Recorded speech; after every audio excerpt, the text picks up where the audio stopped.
Hey.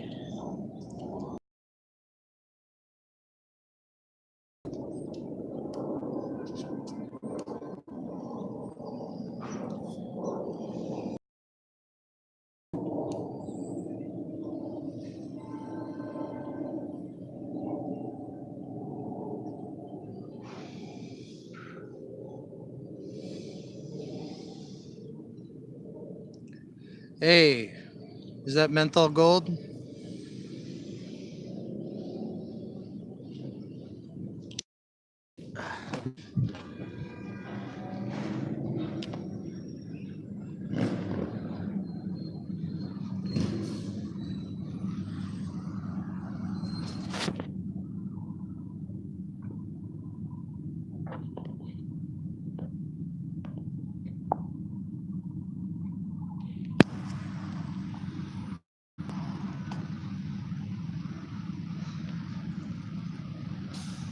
Hello, everybody.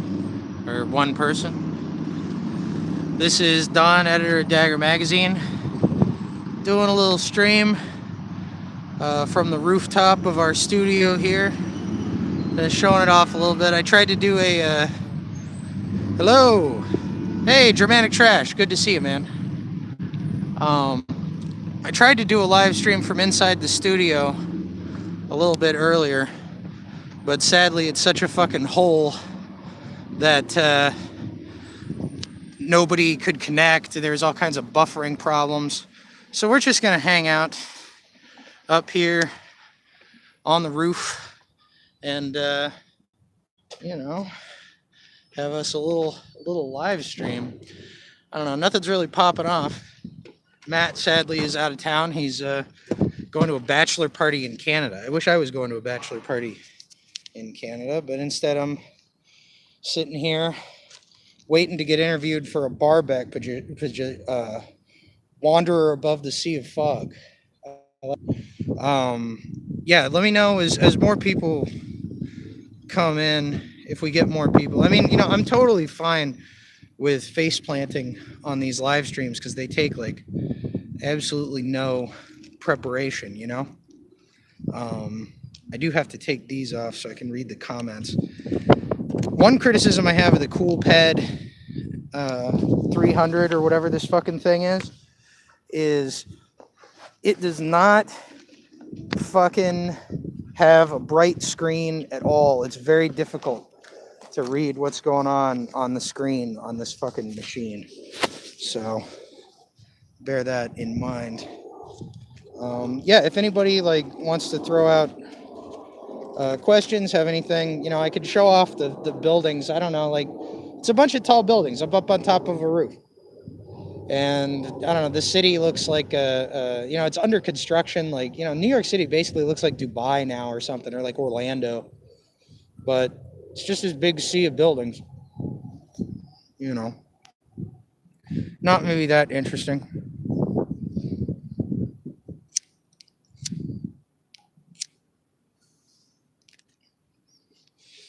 Go to a job interview down the street. I'm going to be bar backing. I'm really looking forward to having any money at all because I've been insanely broke for a couple of years. But I basically left society. So it's amazing that I'm here at all. I mean, I don't have any fucking documents. I don't have fucking anything. The Invisible Man. The State Department believes my birth certificate was forged. They need a new certified copy to be able to confirm my identity. I'm stuck in this weird loop where I don't have any photo ID, and every piece of photo ID requires a piece of photo ID to confirm your existence. So I'm currently non-existent, sitting on top of a fucking roof. I don't know. It's a way to be.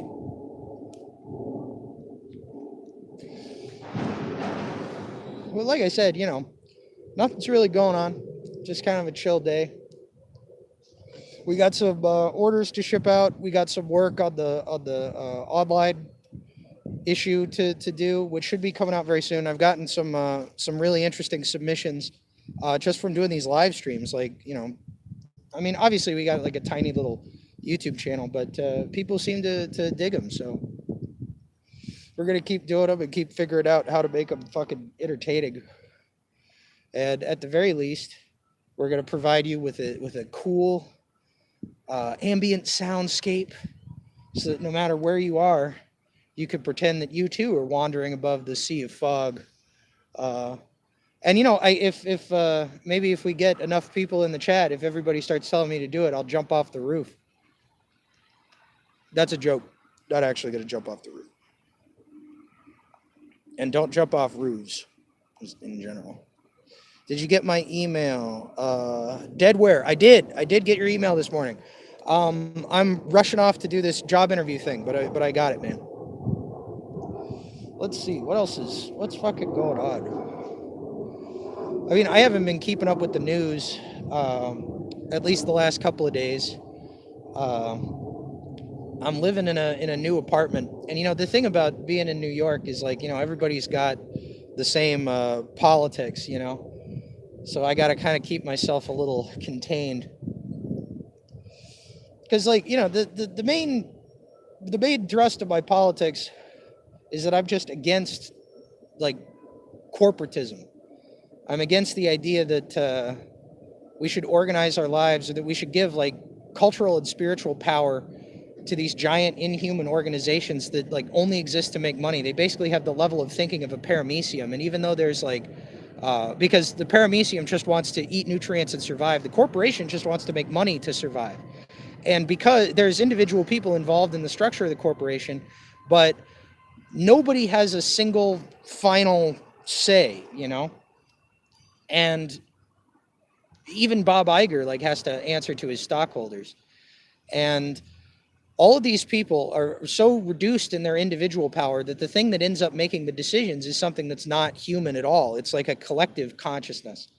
But when you think of collective consciousness, you think of something like the fucking Borg from Star Trek, where it's like they have access to a lot of intelligence. They're capable of doing these amazing things because they're all thinking collectively. But in my experience, and I think in the experience of pretty much anybody who's like alive watching this,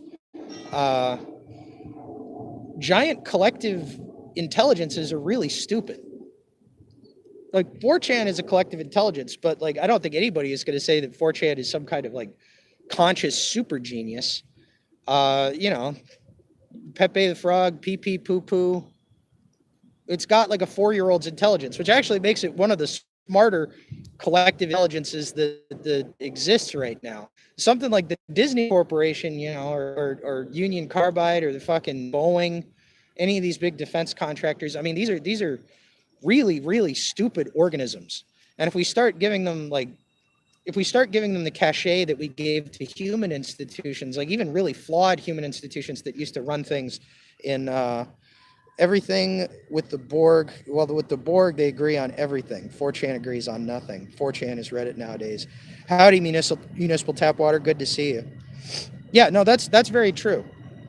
Like I said, 4chan, 8chan, these are some of the smarter collective intelligences that we've got, but we're dealing with like a scale of intelligence that goes from like a fucking mindless paramecium to, at the upper end, like a 4-year-old, a 4-year-old human. And I don't know if those are the things that should be fucking running society. And say what you will about Donald Trump, and of course people do, but it is in our best interest to disrupt the function of the current power structure as much as possible, and to whatever degree we are able to disrupt it. And Trump has been very disruptive. I hope that we will continue as the internet to disrupt the functions of power over and over again, so as to keep certain equilibrium beings in the encroaching machine. This is my fervent hope.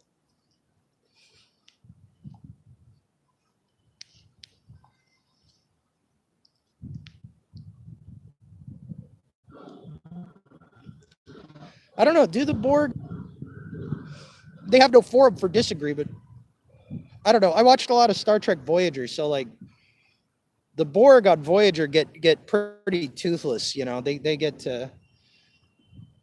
humanized. You know, that it happens to every Star Trek alien. You know, they introduce them and they're just a fucking nightmare enemy for the Federation, and then they stay on the fucking show and they become a good guy. It's like how the Fonz moved in with fucking Richie Cunningham, or how Hyde on that '70s show.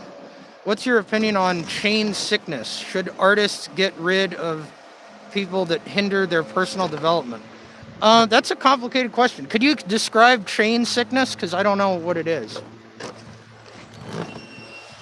I mean, should you?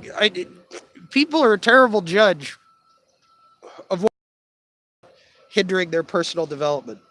I'm really wary of that language of toxicity and cutting out toxic people and all that stuff. You know, because how are you going to judge it? The person's in your life, you know, even if they're giving you shit, you know, is that really, is that the worst thing in the world?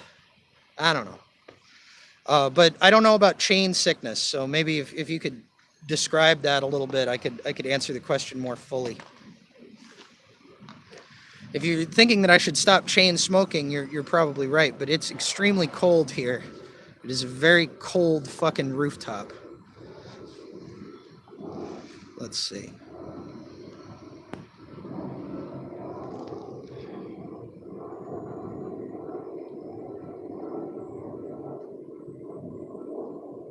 I mean, personal development is a complicated thing, and you don't have a very good grasp on it moment to moment.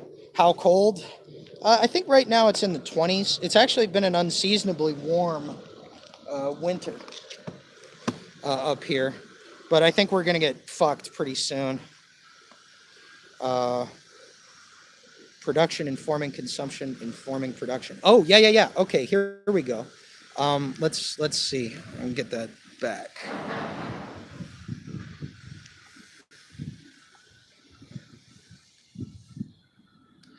What we observe is capital functions to facilitate itself rather than any end in particular. The producers manufacture the consumption pattern through social engineering. Yeah, no, one of the things that's difficult is, you know, for a while I was like really anti-consumerist, like, but there's just not a practical way to be against consumption in modern America, or, you know, in the modern world in general. You have to take consumption as a fact of life. Like, consumption is how people instantiate themselves in this particular social reality. I'm not saying that there might not be other social realities that could exist, but the question of what social reality is going to exist for the rest of our lives is, I think, pretty much settled. And it seems to be technological capitalism. Technological capitalism has absolutely conquered the world, much more so than any particular nation state or empire.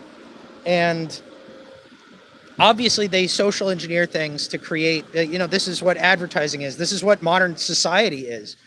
You know, like, they create social patterns that support the corporations, create patterns of consumption that give people an idea of what their identity is, that give people an idea of how they fit into the world. And then they depend on people, you know, consuming according to that pattern for their continued existence. That is not something that we can really change. I mean, you can resist it personally. You can say that you're not informed by your consumption, but you're instead your identity is not what you consume, but what you create and what value you produce to the world. And that doesn't just mean making art, although it can mean making art. You know, it probably should. But it also means, like, are you a good father? Are you a good parent? Are you a good custodian of your friends? Like, what do you produce? Because everybody consumes stuff. What you consume, what you choose to consume, is basically meaningless to you. And the only entity that it matters to is this inhuman one, this like gigantic machine of capital. Cares a lot about what you consume and how you consume it. That's why we exist in a fucking surveillance state, you know? I mean, I'm sure that there's some kind of YouTube metric keeping track of what we're saying here, trying to figure out if they can use the Dagger, whatever we're doing out here, to inform like sales of Gillette razors and Snickers bars. But I'm not interested in selling Gillette razors or Snickers bars, and I'm not data that these people can collect, because they can say what I'm spending money on, and they can make assumptions. They can try to tell me that defines what my existence is. But as long as you have an idea set in your mind that you're not defined by your consumption but by your production, then you're sort of you're safe. You're safe from it. And I'm not that, I talk a lot about how we live in a cyberpunk dystopia, and that I think that's absolutely true.